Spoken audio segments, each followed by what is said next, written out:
ilmul qudama, sebelum datangnya agama samawi, ruqyah sudah ada.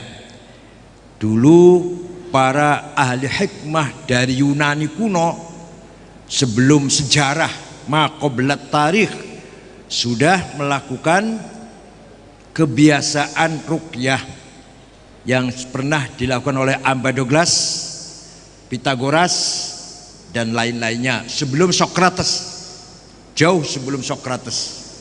Begitu pula di India, Cina kuno, Mesir kuno, sebelum Nabi Musa, sebelum Fir'aunnya Nabi Musa, sudah ada tradisi ruqyah. Setelah datang agama Islam,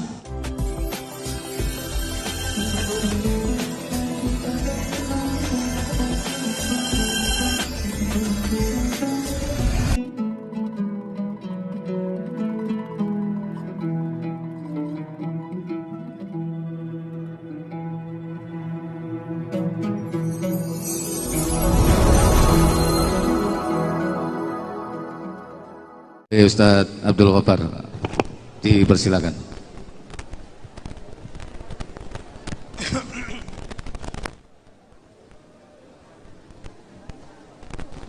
Bismillahirrahmanirrahim. Assalamualaikum warahmatullahi wabarakatuh.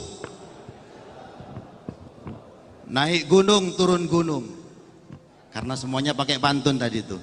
Naik gunung turun gunung, capek. Tapi alhamdulillah kita tidak capek. Alhamdulillahirabbil alamin, wassalatu wassalamu ala asyrafil anbiya wal mursalin wa ala alihi wa ashabihi minal ansari wal muhajirin. Amma ba'd. Oke teman-teman para praktisi Jam'iyah Ruqyah Aswajah, alhamdulillah kita tetap sabar. Kita sekarang berada di acara yang kita tunggu-tunggu, yaitu acara menimba ilmu. Kita akan seminar ini.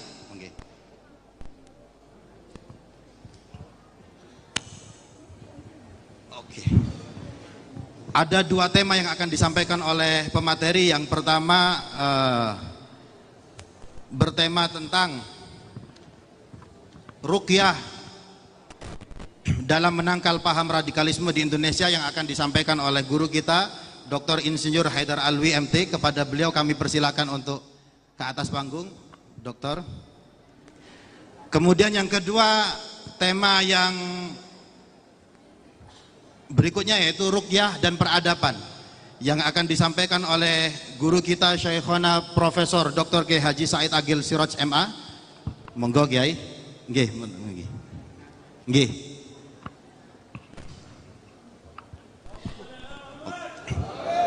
Oh, nggih. Injih. Ini karena kenapa ya?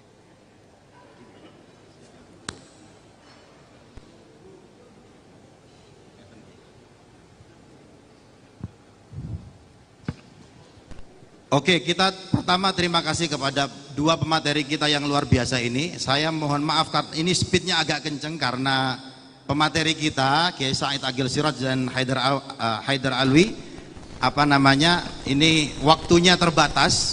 Jadi saya tidak menyampaikan prolog sebagai pengantar. Kita langsung saja kepada beliau Kiai Said Agil Siraj terlebih dahulu, kemudian Kiai Haidar Alwi. Gitu.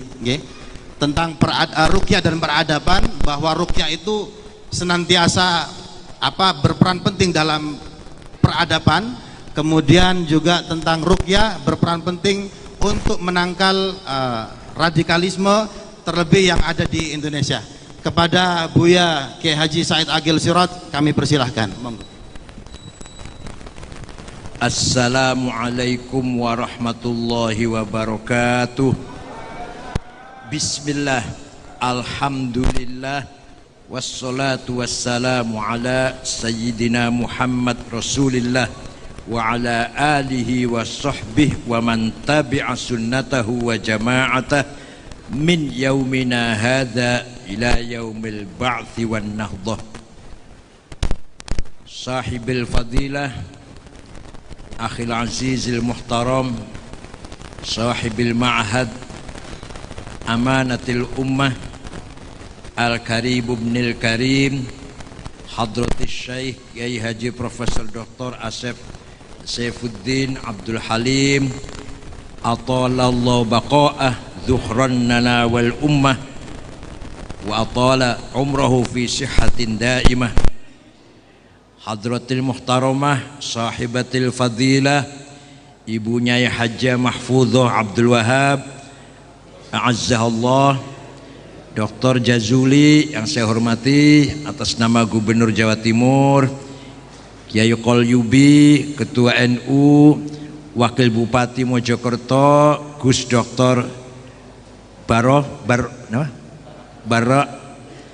Hafizahullah, narasumber Bapak Dr. Insinyur Haidar Alwi Ibn Syihab, dan pimpinan Yayasan Jam'iyah Ruqyah Aswaja Gus Abdul Wahab, senior kita semua Kiai Haji Agus Salim dari Cikarang, Bekasi, Bapak Ibu sekalian, sadati wa sayyidati, anisati, ashabi wa zumalai, abnai wa banati, ayyul hudur.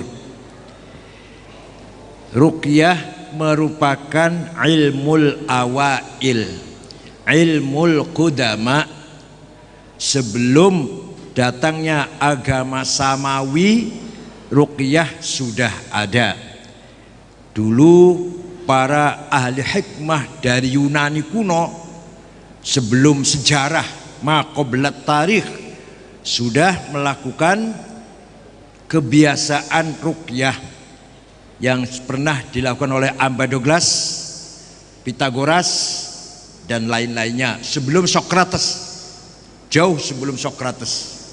Begitu pula di India, Cina kuno, Mesir kuno, sebelum Nabi Musa, sebelum Fir'aunnya Nabi Musa, sudah ada tradisi ruqyah. Setelah datang agama Islam, terjadi perubahan revolusi akidah, maka Rasulullah wanti-wanti jangan sampai ruqyah mengandung kemusyrikan, kesyirikan. Boleh, tapi selama itu menggunakan ayat Quran atau ad'iyah ma'thurah. Akan tapi perkembangannya, suatu ketika Siti Aisyah sakit, diruqyah oleh seorang perempuan Yahudi. Kemudian ayahandanya Sayyidina Abu Bakar melihat, melihat.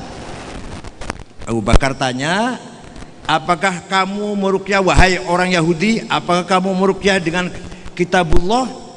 Iya, kitab Taurat maksudnya. Kalau begitu boleh, kalau begitu sah-sah saja. Perkembangannya kemudian perselisihan para ulama.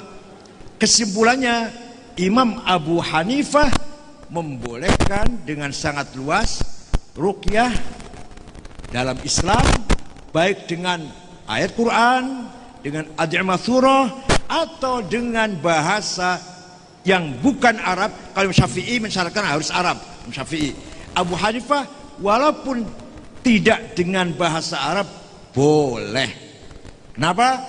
Karena pada prinsipnya umat Islam semuanya sudah tauhid. Semuanya sudah tauhid, sudah la ilaha illallah. Selain itu makhluknya Allah, selain itu ciptaannya Allah. Ruqyah dalam sejarah disebut salah satu ilmu hikmah yang dimiliki oleh para gnosis atau mistis ya, gnosis, mistis, gunusiyah, batiniyah dalam sejarah. Maka lahirlah beberapa teori aufak. Hatta Imam Ghazali punya aufak yang konon katanya, saya sendiri belum pengalaman, hanya bisa ngomong aja ini. Ada ayat Quran yang kalau dijadikan raja bisa menghidupkan orang mati. Baca itu aufaknya Imam Ghazali, ada itu di situ. Begitu pula ada kitab Mandil Sulaiman, sapu tangannya Nabi Sulaiman, Ada bacaan-bacaan dari para ulama-ulama, aulia-aulia yang kita kenal dengan ahzab, hizib-hizib, hisan ya, hisan, benteng. Hizib Imam Nawawi, Imam Syadili, banyak lagi lah imam-imam yang lain, kita semua tahu. Nah, oleh karena itu kesimpulannya,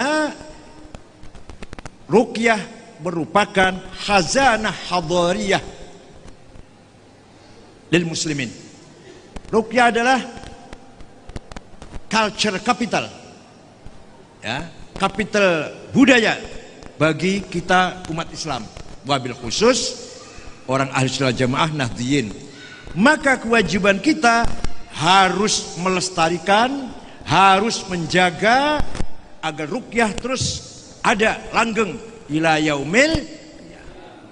Kita ini mempunyai kekayaan ats-tsarawatul ijtimaiyah, sosial capital, kekayaan masyarakat yang luar biasa.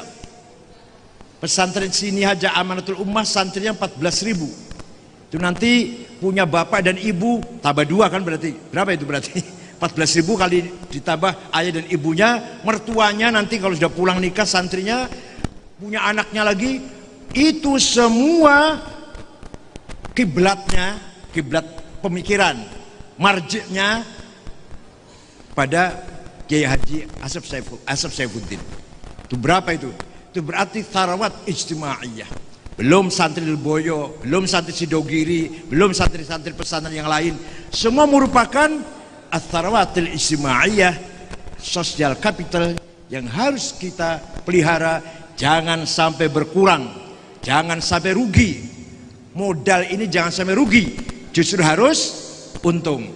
Ini membutuhkan suatu strategi bagaimana memanage, tadbir kekayaan sosial, kekayaan masyarakat yang sangat luar biasa ini. Bahkan kita berani mengatakan bahwa Indonesia bisa selamat ini, selamat dari perang saudara, selamat dari radikalisme, dari terorisme, tidak bisa berkembang karena kita punya benteng yang sangat kuat, yaitu pesantren. Ini merupakan tsarawwatil ijtimaiyah. Yang kedua, ats-tsarawwatil hadariyah, kitab kuning, termasuk kutubul hikmah. Itu merupakan kekayaan kita. Di ormas lain atau di kelompok lain tidak mengenal kitab kuning. Katanya tidak relevan, katanya. Bukan tidak relevan, macamnya angel, gak iso moco.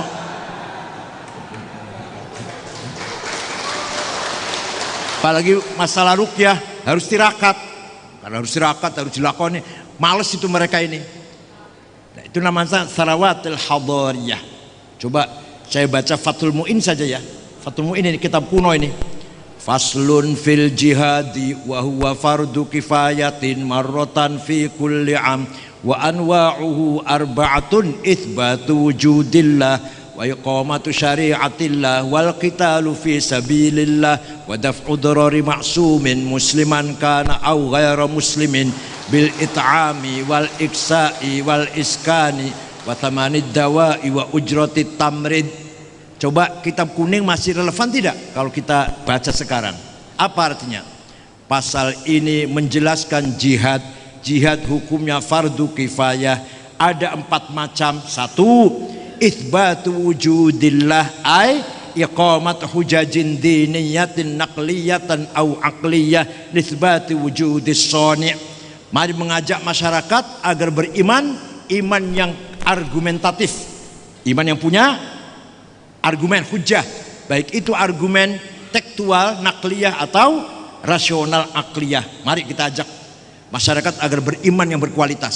Jihad itu. Yang kedua, melaksanakan ibadah Islam, sholat, puasa, zakat, haji, umroh. Yang ketiga, bila perlu angkat senjata. Bila perlu, memang kalau ada kita terancam ya kita harus perang. Yang keempat, memberi perlindungan kepada seluruh warga bangsa yang baik-baik, bukan pelaku kejahatan, bukan pelaku kriminal, musliman kana au ghaira muslim. Warga Indonesia muslim atau non muslim asal baik-baik, bukan pelaku kejahatan, bukan koruptor, bukan pembunuh, bukan pengedar narkoba, bukan bos judi, harus mendapat perlindungan. Dengan apa? Bil it'ami, ketahanan pangan, wal iksa'i dan sandang, wal iskani dan tempat tinggal, wa thamanid dawa, biaya obat-obatan, wa ujrut tamrid, biaya kesehatan. Ini Fathul Mu'in. Coba kalau dilakoni sekarang, kalau diamalkan, relevan tidak? Relevan. Ada yang mengatakan Fathul Mu'in gak usah dibaca, gak usah dipakai, sudah kuno. Alah, karena ente gak bisa baca. Maklum SAG, alah, insyaallah. Belum lagi menuju pada ilmu hikmah. Ada lagi kitab kecil, Zaidut Tawilul Abyadu ibnu Maliki fi baitihi bil amsi kana muttaki biyadihi saifun lawahu faltawa fahadhihi maqulatun ashrun sawa. Kayaknya ngajarnya orang pati paham kayaknya. Zaidun utawi Zaid iku at-tawilu wong dhuwur, al-abyadu kulite putih, Ibnu Malik anake Pak Malik, fi baitihi nang jero omahe, bil amsi wingi kana muttaki tetongkrong, biyadihi saifun tangane nyekel golok, lawahu bengkokaken sapa Zaid ing golok, faltawa moko dadi bengkok opo golok. Saya sendiri waktu ngaji nggak paham. Setelah saya ya agak-agak dewasa baru paham itu muqaddimah filsafat itu, supaya kita berpikir dengan objektif.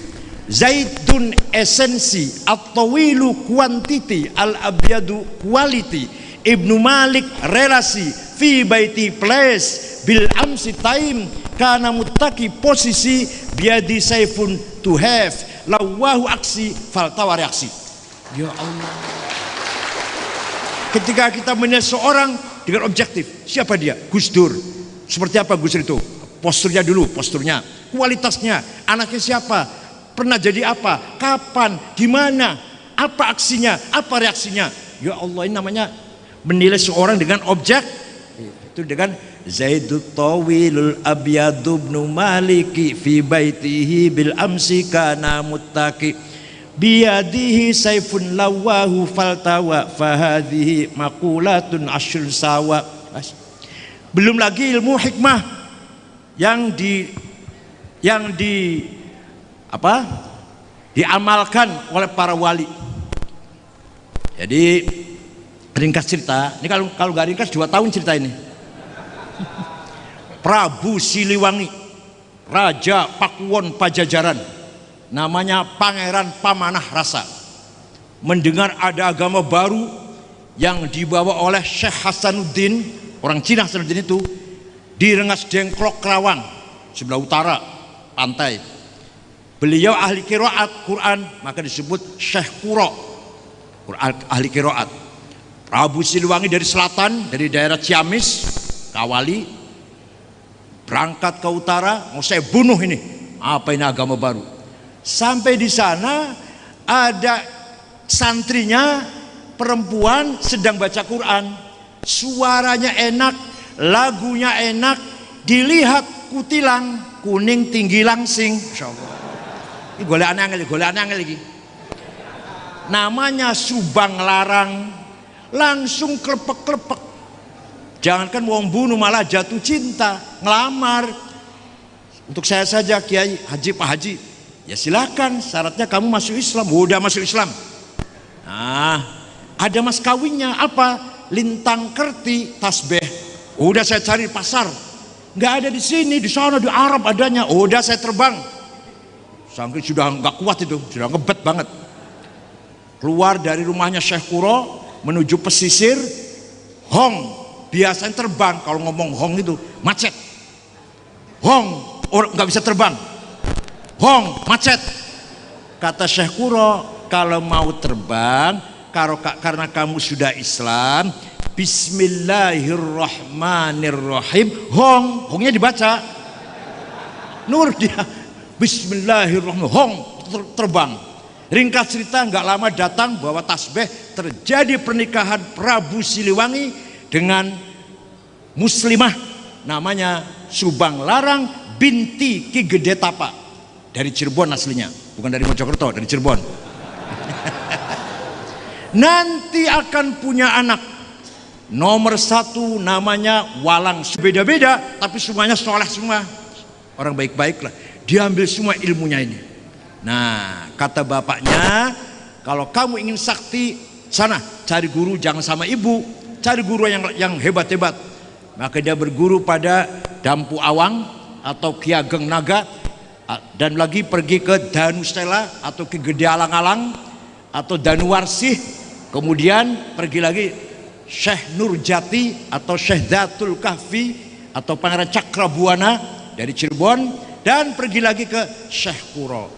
Maka gurunya Walang Sungsang 6, yang 4 Hindu dan Buddha, yang 2 Islam. Itu Walang Sungsang yang terkenal dengan Syekh Somadullah dan menjadi kepala Cirebon, Kuwu Cirebon, Kuwu itu bupati lah. Beliau punya aji-aji 3, kesaktian 3. Satu namanya Aji Dipa, bisa paham bahasanya binatang seperti Nabi Sulaiman. Yang kedua Aji Nitimurti, apa? Bisa kelihatan besar. Kalau dia mau, dia bisa sebesar gunung lah, besar sekali, raksasa lah.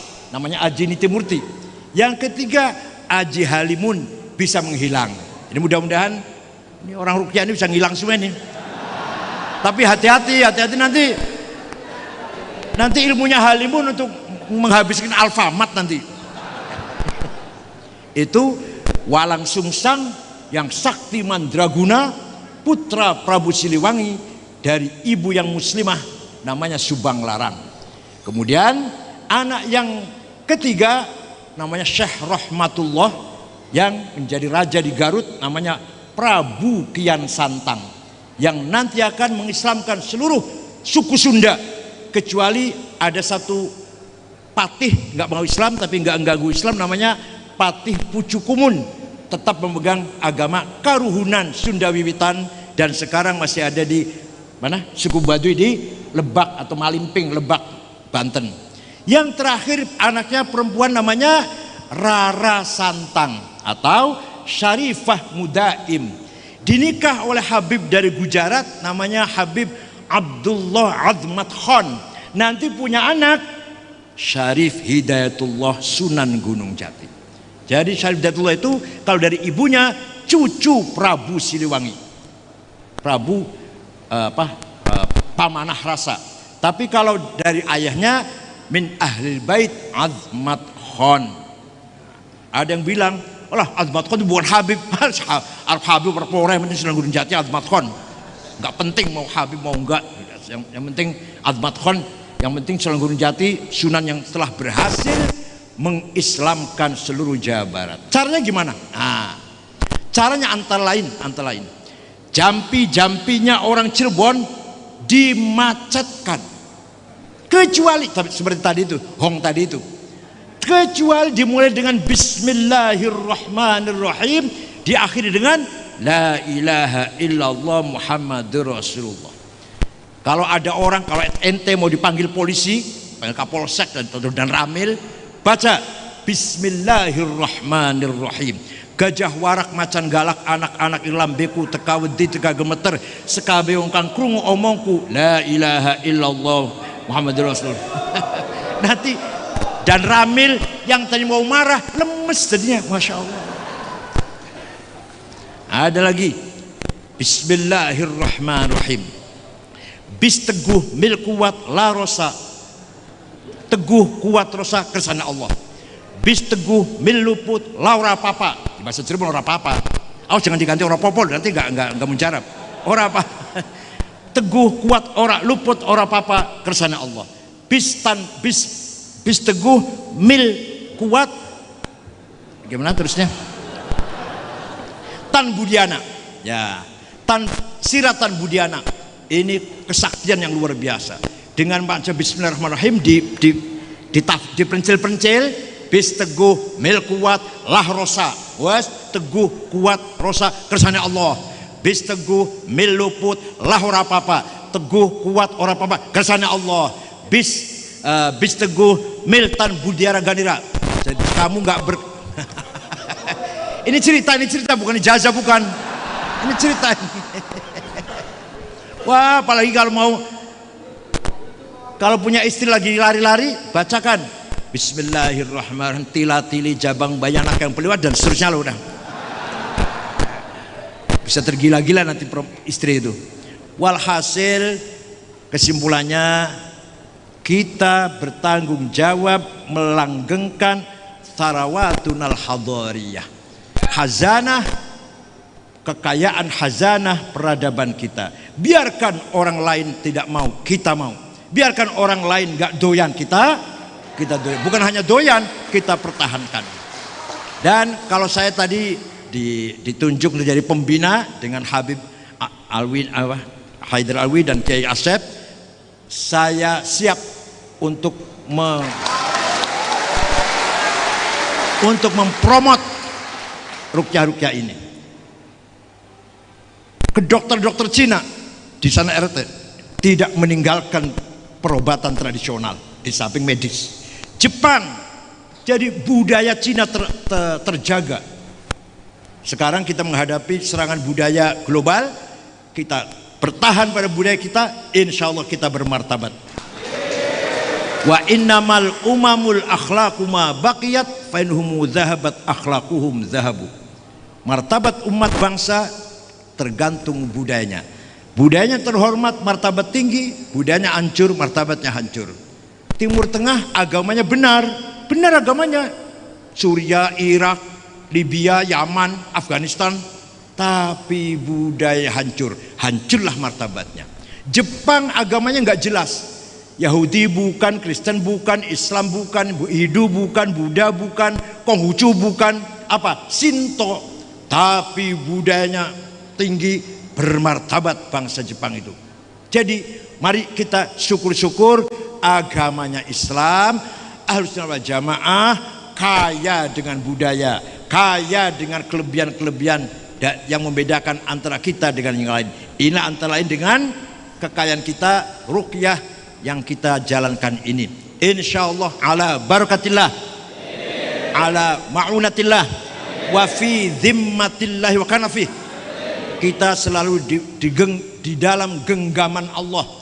Kita selalu dilindungi, ditolong oleh Allah Subhanahu wa taala.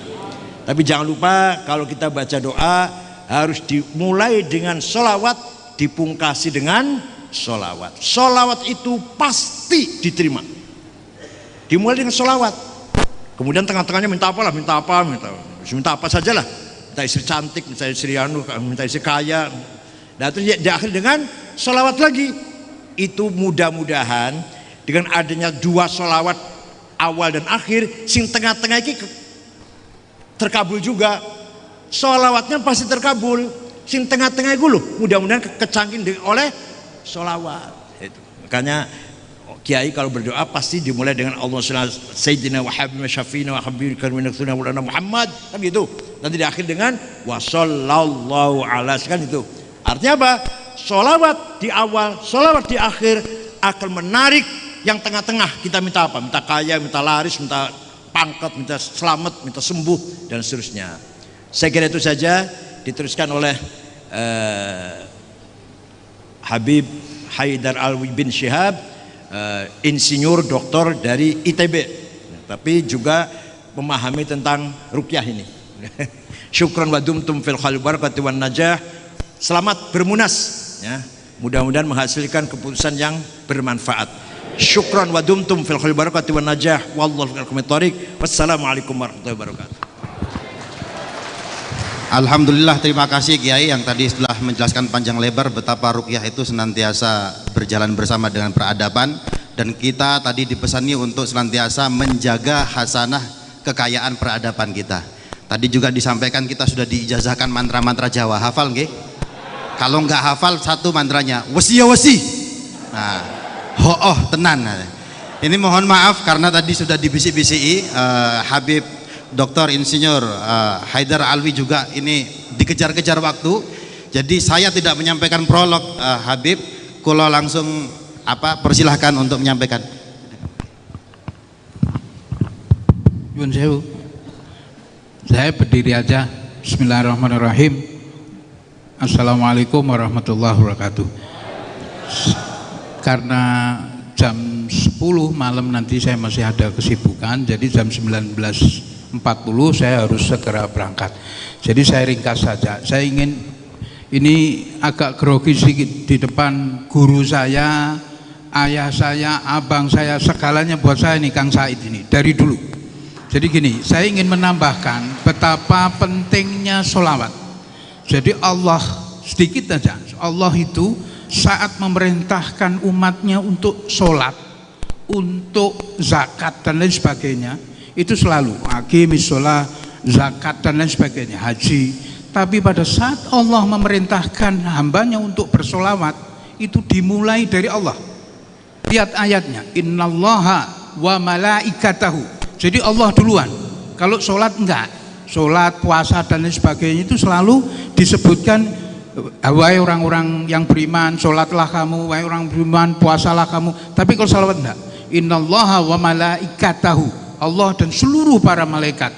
Jadi betul kata Buya Kang Said saya ini, Kang Said, Kiai Said, betul bahwa luar biasa sholawat ini. Innallaha wa malaikatahu yusholluna ala nabi. Allah dan para malaikatnya sholawat duluan, baru ya ayyuhalladzina amanu sallu alaihi wasallim taslima. Jadi jelas fungsi sholawat seperti yang disebutkan oleh Kang Said tadi memang luar biasa, apalagi dari tenaga-tenaga ruqyah. Saya tidak ingin bicara di situ karena itu bukan ranah saya. Saya hanya ingin bicara, saya tahun 2018 ikut Kongres Umat Islam November di Teheran sama di Qatar. Saat itu saya masuk Komisi A, di situ yang hadir itu rata-rata pemimpin negara saat itu, dan saya diminta untuk mewakili Komisi Asia Timur. Jadi di situ saya bicara ke Pak Jokowi tanggal 1 April 2019.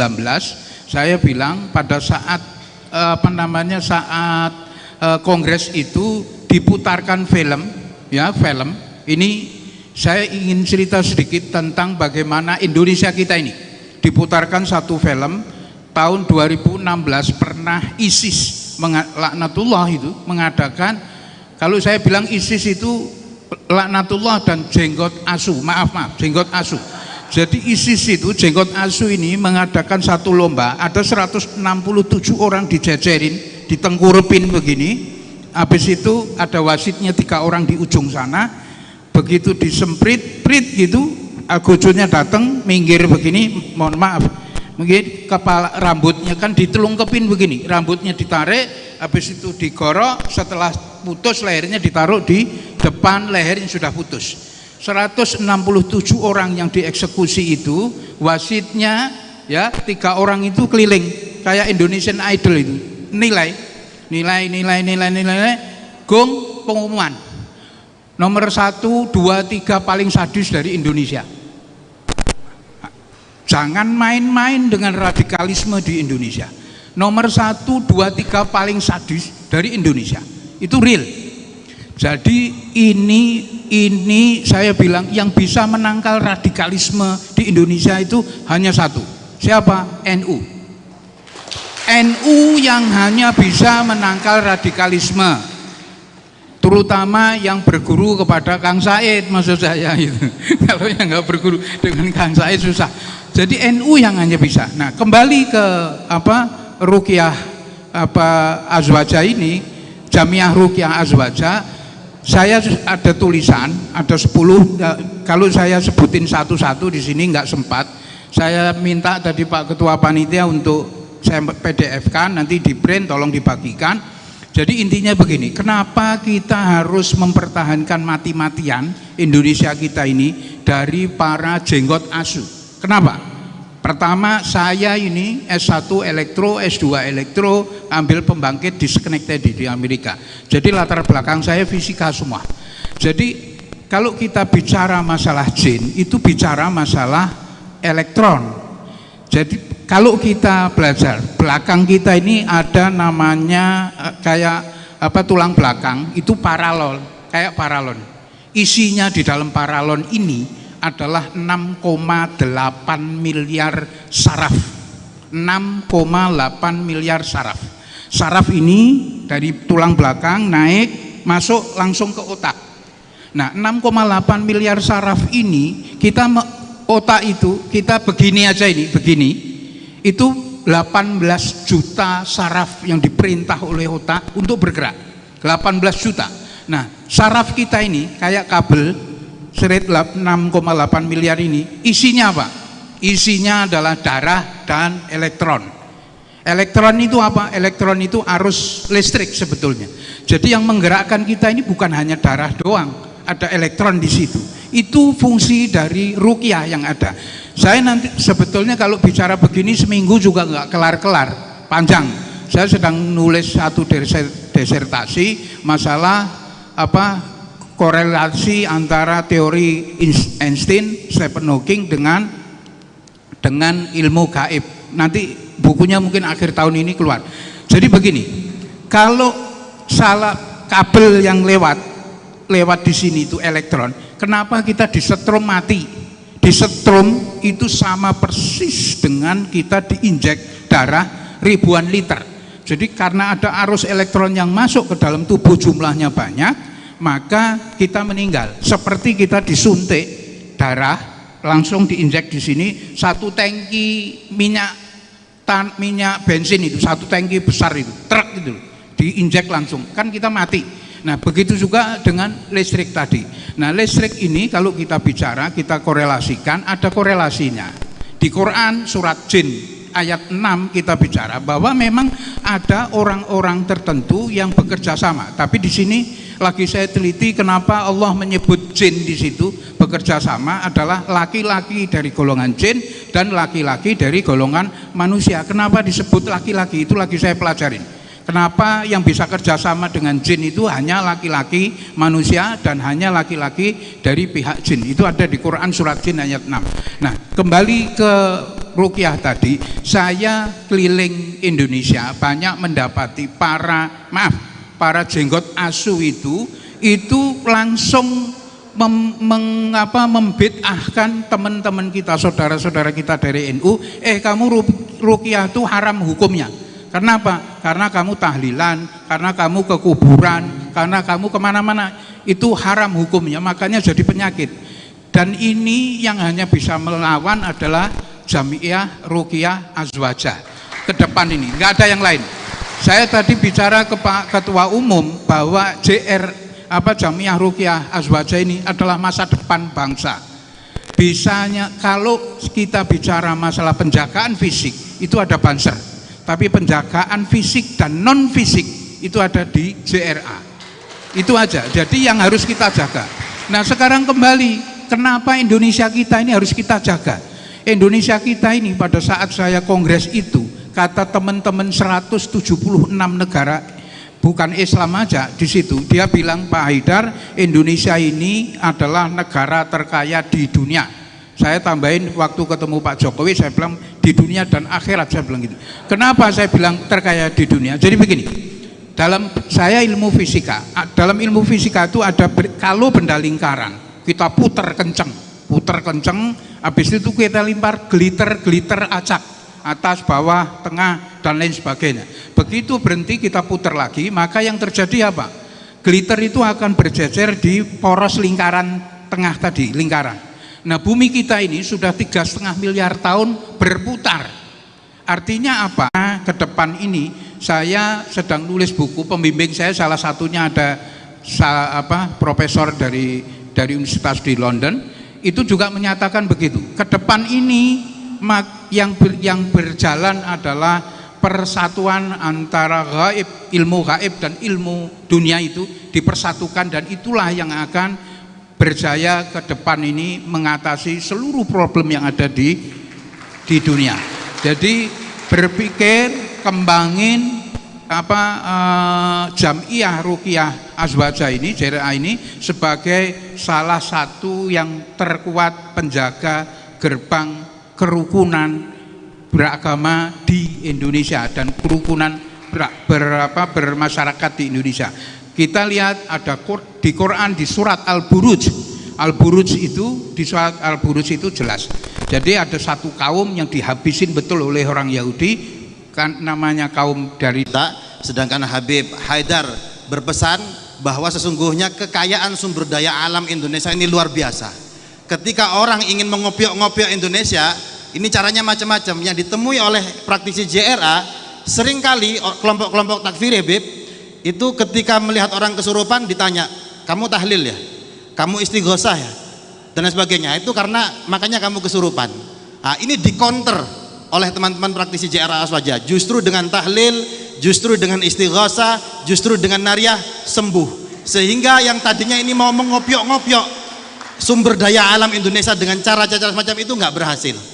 Demikian, ini mohon maaf teman-teman, sebenarnya kalau secara schedule harusnya ada forum tanya jawab, tapi karena Buya Kiai Haji Said Agil Siraj jam 6 sudah harus di stasiun, kemudian Habib juga harus segera beranjak, jadi tidak ada sesi tanya jawab.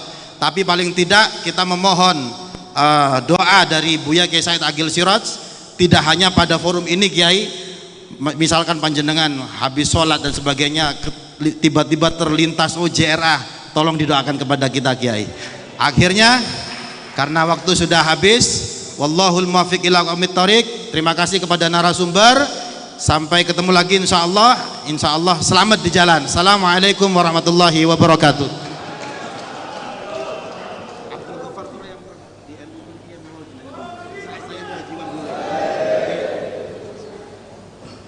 Terima kasih.